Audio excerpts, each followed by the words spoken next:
This is such a big week for the Yellow Pad picks. We had to come to the home base, 215 South McDowell, and we had to lose Mark Armstrong. I'm Joe Giglio, joined by Luke DeCock for the Yellow Pad picks. And Luke, doesn't get any bigger than this for us. Meaningful football in November. These are words rarely spoken in the triangle, but two. Luke, we have North Carolina at NC State. The Tar Heels are a 5.5-point road favorite. They've been pretty good against the number. They've been pretty good in general. A lot of confidence for them. What you got? If you crunch the numbers and look at things, the spread is kind of where it should be if you look at the power ratings and things like that. But I think Carolina is going to be very motivated, one, by what they have to play for, and two, what State did to them last year, that 35-7 absolute stomping in Chapel Hill. You just don't see games like that. Carolina, very much a different team. I think State's improved over the course of the season despite the running back injuries, but I like Carolina to cover the 5.5. If I had tried to convince you leaving Kenan Stadium last year that North Carolina would be 10-1 for this game the next year with a legitimate chance, however remote, because of their schedule, at making the playoff. I mean, what would you have said to me then? I would have bet the house, the car, the kids, the dogs, the college fund, everything. It wasn't possible. That it was not going to happen. Yeah. But, that's the thing about Carolina is we've been saying this for years. They always feel like they're on the verge of winning more than 8 games or playing for an ACC title. They just happen to fold it all into one season, and obviously I think Larry Fedora gets credit for figuring out the chemistry, which was such a huge issue at the end of last season. And Gene Chizik obviously should win the Broyles Award as the nation's best assistant coach. I think that's witchcraft what he's done with the Carolina defense in the space of 12 months. Yeah, more than 100 yards per game better and almost 20 points per game better. It's ridiculous. I mean, it really is. That's significant improvement. The Tar Heels still have problems against the run. I think NC State rediscovered some of their running game last week. I don't think they have enough of it, though, to beat a motivated North Carolina team this week, even in Raleigh. And Luke, as you mentioned, on the undercard, it's Duke on the road at Wake Forest. The Blue Devils are in a free-for-all here. They are still a 4-point favorite, though, on the road.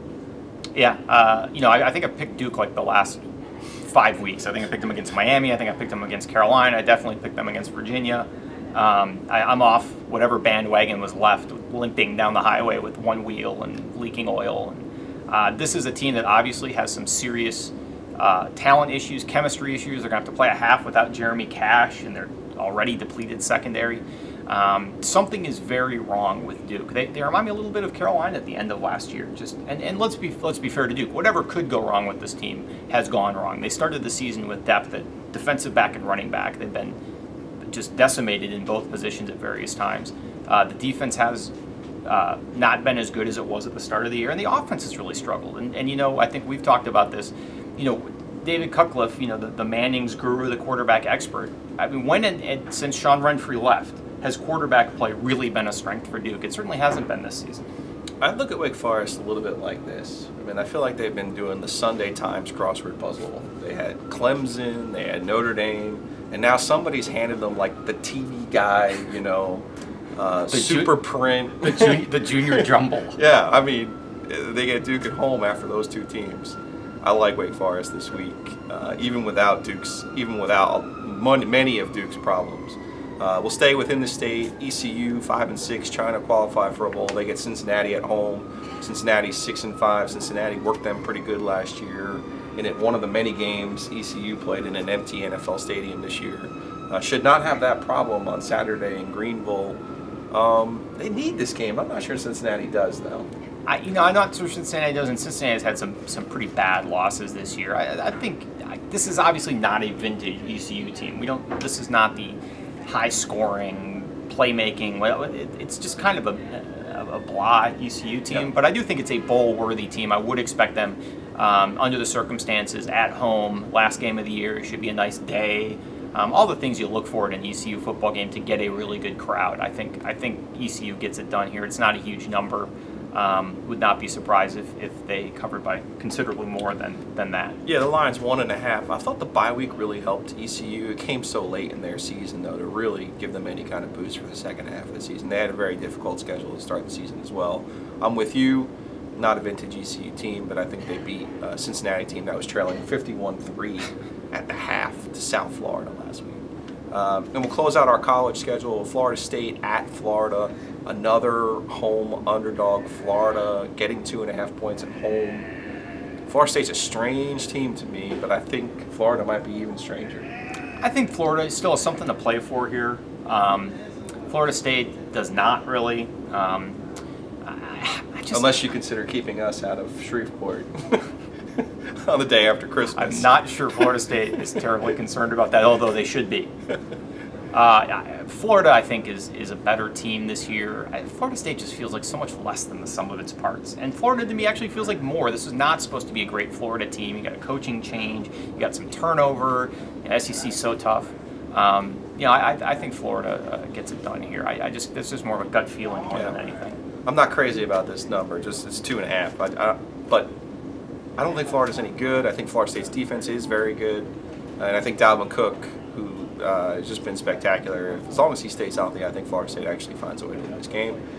And as you mentioned, we do not have our solid Gold Panthers lock to rely on for our NFL pick. So I went with the best game on the board. Well, at least in theory, the best game on the board. Unbeaten New England goes to Denver. It will not be Tom Brady versus Peyton Manning, but it's still an interesting game. Yeah. And Denver, another home underdog. Denver getting 3 points at home. What you got in the Brock Osweiler era? I feel like the Patriots kind of got that mojo this year. They're like a little bit like the Panthers that way. They may not be the greatest team in the world, but they're figuring out how to win. They're getting it done. I like the Patriots to cover the 3 in Denver, which is such a tough place to play. Yeah, I don't like the Danny Amendola injury. I thought he was a perfectly fine facsimile of Julian Edelman. And I think Denver's defense will stop LeGarrette Blount. This is not a Blount kind of week, as I like to say, for my fantasy team. I know things you all care about. I'm going to zig here because Peyton Manning could never beat Bill Belichick.